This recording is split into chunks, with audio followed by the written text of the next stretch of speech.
AP Rajya Sabha ఎన్నికల్లో 4వ అభ్యర్థిని పోటీకి పెట్టాలనే టీడీపీ నిర్ణయంతో రాజకీయాలు ఒక్కసారిగా వేడెక్కాయి.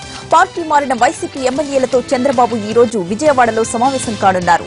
రాజ్యసభ ఎన్నికల్లో అనుసరించాల్సిన వ్యూహంపై చర్చించనున్నారు. లెక్క ప్రకారం తెలుగుదేశం పార్టీకి 3 రాజ్యసభ స్థానాలు, వైఎస్ఆర్ కాంగ్రెస్ పార్టీకి 1 రాజ్యసభ స్థానం దక్కుతాయి.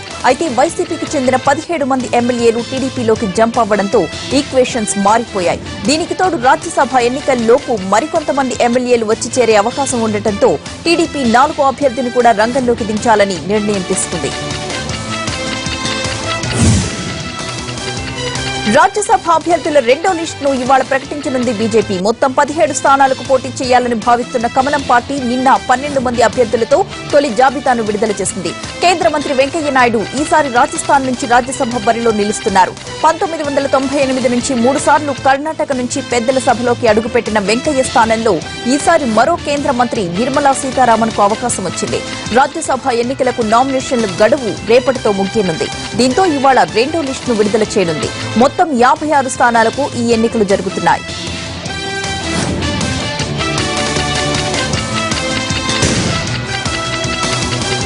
నేడు తెలంగాణ వ్యాప్తంగా పెట్రోల్ ట్యాంకర్స్ ఓనర్స్ సమ్మె చేస్తున్నారు. దీంతో ఎక్కడి ట్యాంకర్స్ అక్కడే నిలిచిపోయాయి. ఏ రాష్ట్రంలో లేని విధంగా తెలంగాణలో పెట్రోల్, డీజిల్ ట్యాంకర్లపై 14.5% వ్యాట్ విధించడాన్ని ఆయిల్ ట్యాంకర్ల యాజమాన్యాలు చాలా కాలంగా వ్యతిరేకిస్తున్నాయి.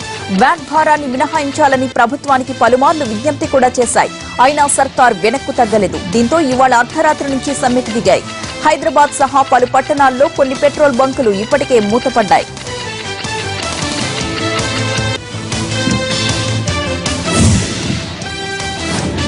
ఏపీ విద్యుత్ సంస్థల్లో పనిచేస్తున్న తెలంగాణ ప్రాంత ఉద్యోగులు ఇవాళ హైదరాబాద్ విద్యుత్ సౌధలో ఆమరణ నిరాహార దీక్షకు దిగనున్నారు. ఏపీ నుంచి తెలంగాణకు రిలీవ్ చేయాలని పలుమార్లు విజ్ఞప్తి చేసినా ఏపీ విద్యుత్ సంస్థల యాజమాన్యాలు పట్టించుకోకపోవడంతో ఈ నిర్ణయం తీసుకున్నామని జేఏసీ తెలిపింది. జేఏసీ నేతలు ఎం అమర్ సింగ్, షేక్ జహరుల్లా, హరికిషన్, ఎన్ బాలకృష్ణ, జి రమేష్ ఆమరణ దీక్షలో పాల్గొంటారని వెల్లడించింది.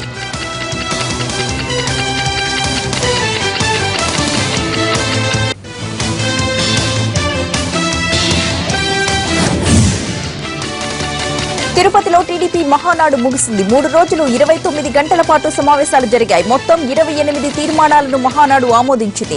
146 మంది కార్యకర్తలు, నేతలు ప్రసంగించారు. పార్టీకి 11,55,08,059 రూపాయలు విరాళంగా వచ్చాయి. మహానాడు సందర్భంగా 851 మంది కార్యకర్తలు రక్తదానం చేశారు. 3 రోజుల్లో 3,000 మందికి ఉచిత వైద్య సేవలు అందించారు.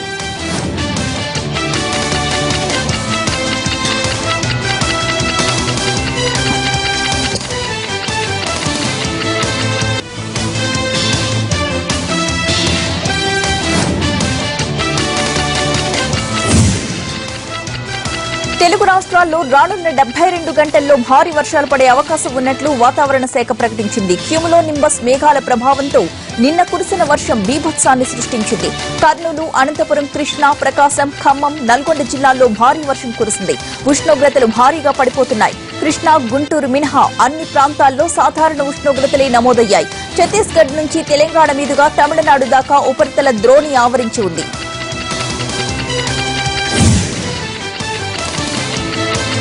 రంగారెడ్డి జిల్లా కుల్కచర్ల ఎంపీడీఓ ఆఫీస్ ప్రహారీ గోడను కూల్చేశారు. మండల కేంద్రంలోని ఎంపీడీఓ ఆఫీస్ స్థలం తనదేనంటూ కరణం మాధవయ్య కోర్టును ఆశ్రయించాడు.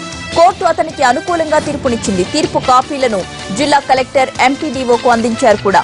అయితే ఎలాంటి చర్యలు తీసుకోలేదు. దీంతో మాధవరావే స్వయంగా జేసీబీని తీసుకొచ్చి ఆఫీస్ ప్రహారీ గోడను కూల్చేశారు. అధికారుల తీరుకు నిరసనగా మహబూబ్ నగర్ పరిగి రహదారిపై బైఠాయించి నిరసన తెలిపారు స్థానిక నేతలు. వెంటనే మాధవరావు స్థలాన్ని అతనికి అప్పగించాలని డిమాండ్ చేశారు.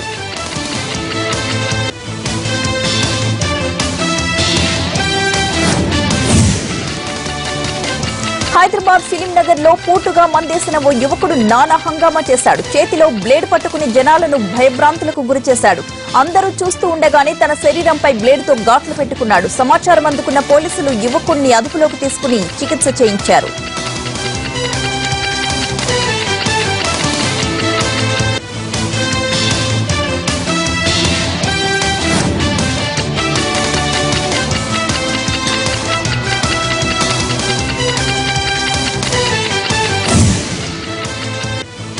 విశాఖ జిల్లా అనకాపల్లి దగ్గర వివాహితను వెంబడించి కారుతో గుద్ది చంపిన కేసులో ప్రధాన నిందితుడు హేమకుమార్ ను పోలీసులు అదుపులోకి తీసుకున్నారు.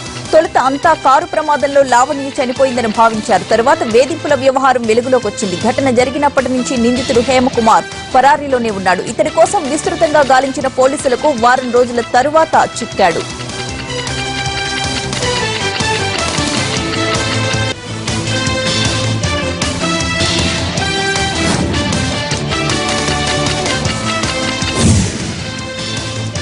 విశాఖ ఆర్కే బీచ్ లో గల్లంతైన 3 ఏళ్ల చిన్నారి జ్యోత్స్న శవమై తేలింది. ఉడా పార్క్ సమీపంలో జ్యోత్స్న మృతదేహాన్ని గుర్తించారు. నిన్న సాయంత్రం సముద్ర తీరంలో ఆడుకుంటూ ఉండగా ఒక్కసారిగా భారీ అల రావడంతో పాప కొట్టుకుపోయింది. చిన్నారిని ప్రాణాలతో కాపాడేందుకు చేసిన ప్రయత్నాలేవీ ఫలించలేదు.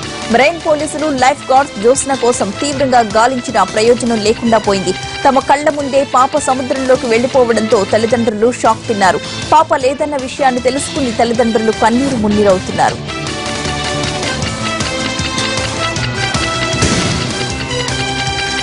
ఖమ్మం జిల్లాలోని ఏనుగురు మండల కేంద్రంలోని పృథ్వీ ఆసుపత్రిలో వైద్యం వికటించింది. వైద్యుల నిర్లక్ష్యంతో ఒక వ్యక్తి మృతి చెందాడు. దీంతో బంధువులు ఆసుపత్రి దగ్గర ఆందోళనకు దిగారు.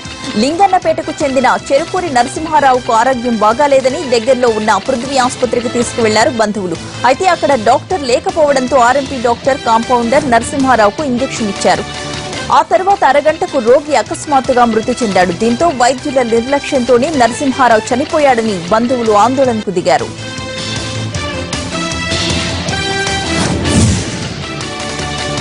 ముగ్గురు ఆడపిల్లలు పుట్టారని భార్యా పిల్లలను రోడ్డు పాలు చేశాడు ఓ ప్రబుద్ధుడు. బతుకు భారమై చావే శరణ్యం అనుకున్న సికింద్రాబాద్ కు చెందిన ఆ ఇల్లాలు ట్యాంక్ బండ్లో దూకి ప్రాణాలు తీసుకుందామనుకుంది. ముగ్గురు పిల్లలను నీళ్లలోకి తోసి తాను సూసైడ్ చేసుకోవాలని డిసైడ్ అయి హుస్సేన్ సాగర్ ప్రాంతానికి చేరుకుంది. ఏమాత్రం ఆలస్యం జరిగినా నలుగురి ప్రాణాలు గాల్లో కలిసిపోయి ఉండేవి. లేక్ పోలీసుల సమయస్ఫూర్తి వారి ప్రాణాలను కాపాడింది.